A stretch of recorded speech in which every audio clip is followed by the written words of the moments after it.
Alright, I'm just going to program this up for you, Jason. This is the one, a pre-built system. So we've got one battery in here, it's enough to program it. It's finished wiring inside. It's just doing its pre-charge now.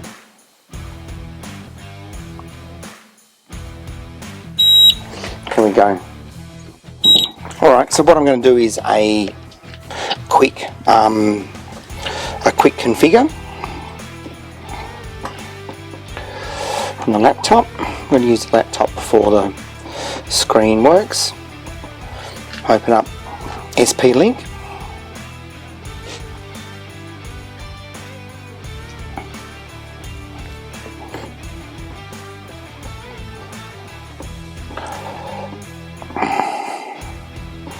And I prefer to use Site Configuration Wizard. Just makes life quite easy. So I'm just going to call this one System 1, single inverter. There's that one there. Battery right down the bottom.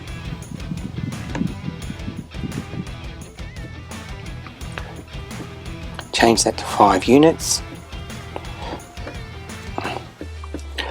No managed AC couple, we've got DC coupled on this one.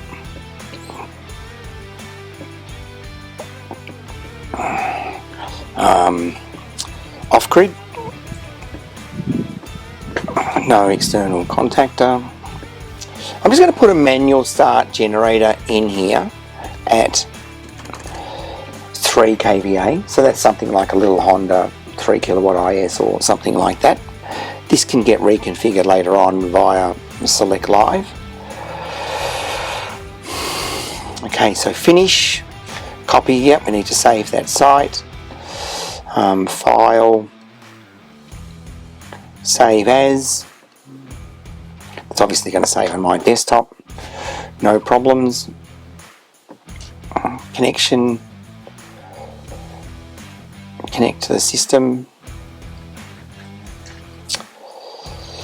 Update. No, we won't update the firmware yet. That'll just take a few minutes too long. I'll do that in a second. Would you like to send the configuration to the SP Pro? Yes. Password.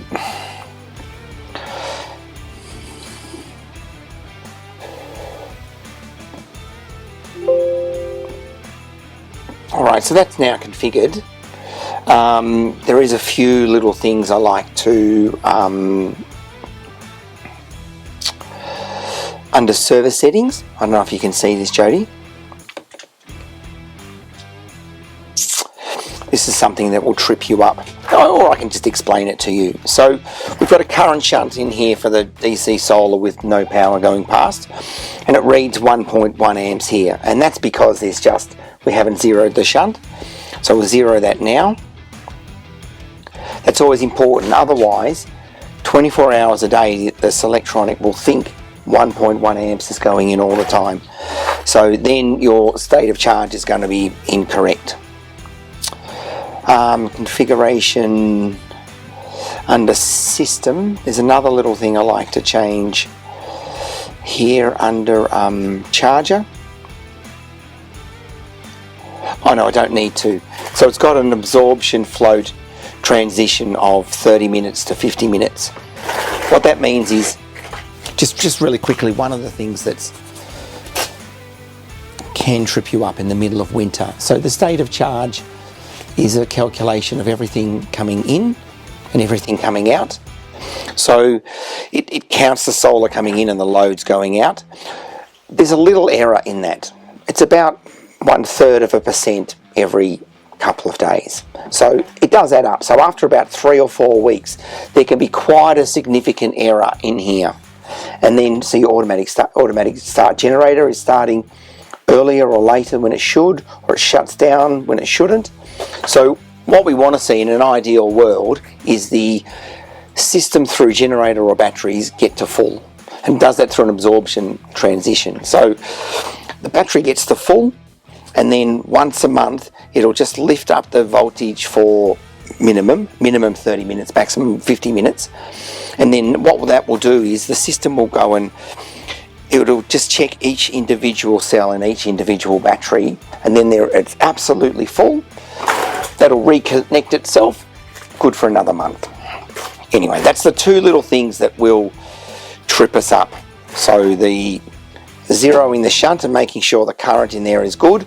I always check on my phone, so if I see 4.4 amps coming in on the Victron, I'll confirm that that's correct through server settings, that I'm getting 4.4 amps. It's very important to have that correct, otherwise this will just go wacky and we'll just have all kinds of things. Alright, so that's been done. Thanks.